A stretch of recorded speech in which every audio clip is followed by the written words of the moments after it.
Muito bom dia para você, meu irmão, minha irmã. Nosso evangelho de hoje está em João, capítulo 21, dos versículos 15 ao 19. Aqui Jesus pergunta a Simão Pedro: Pedro, você me ama?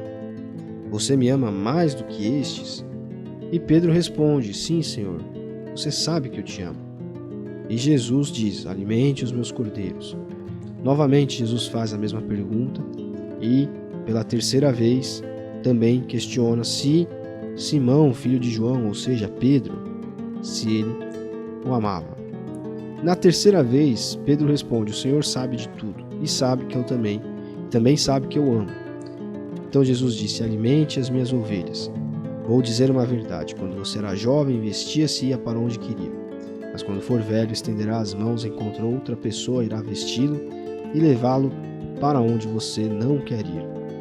E ele disse isso para indicar o tipo de morte pela qual Pedro iria glorificar a Deus. E em seguida ordenou: siga-me. É interessante porque Jesus está falando com Pedro de maneira insistente, questionando de maneira insistente se Pedro amava. Chega um momento que Pedro se aborrece, né? O texto diz se aborrece, mas não é se aborrece, mas assim, poxa Jesus, o Senhor sabe de todas as coisas e sabe que eu estou sendo sincero na minha resposta. Esse é o sentido do aborrecimento aqui, nesse trecho do texto.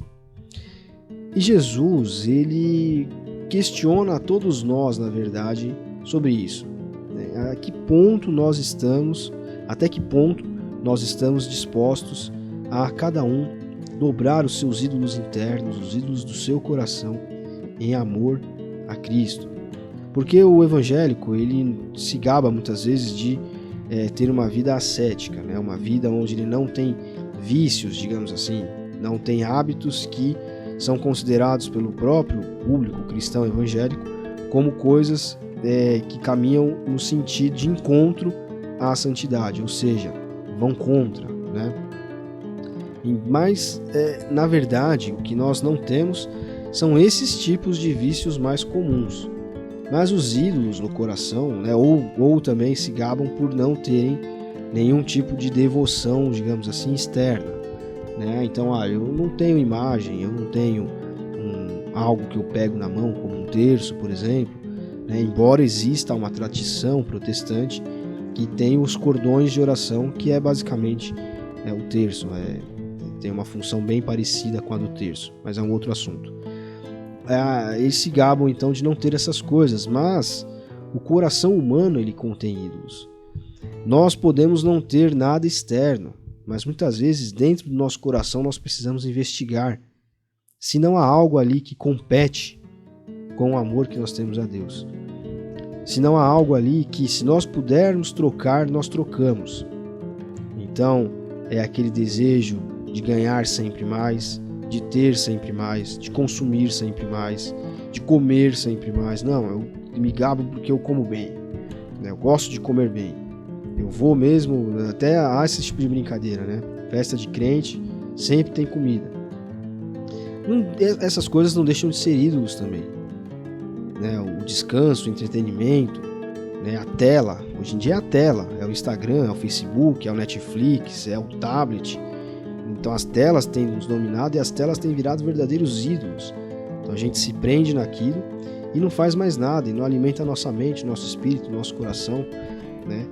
Então nós precisamos sempre nos questionar, né? Se nós amamos a Cristo, sempre como se Jesus aqui nesse trecho estivesse perguntando: Ítalo, você me ama?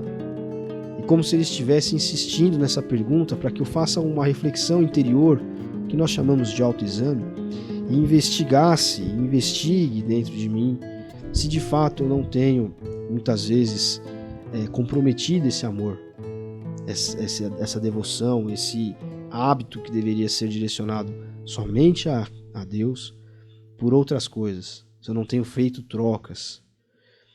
Então, que a partir do evangelho de hoje nós possamos refletir acerca disso, que nós possamos nos alimentar daquilo que Cristo gostaria, que nós não coloquemos nada dentro de nós, no nosso íntimo, né? Eu não tenho nenhum tipo de vício, nenhum tipo de devoção, como eu estava dizendo, exterior, mas e dentro? Que nós possamos então olhar para dentro, fazer uma análise sincera perante o Espírito Santo e perante a nossa própria consciência, para que nós possamos responder essa pergunta de maneira clara e exata, né? Sim, Jesus, eu o amo acima de todas as coisas, a ponto de ser como Pedro, que teve uma morte causada por conta da sua fé, da sua crença, da sua aliança, do seu comprometimento com Jesus. Deus abençoe você. Até amanhã.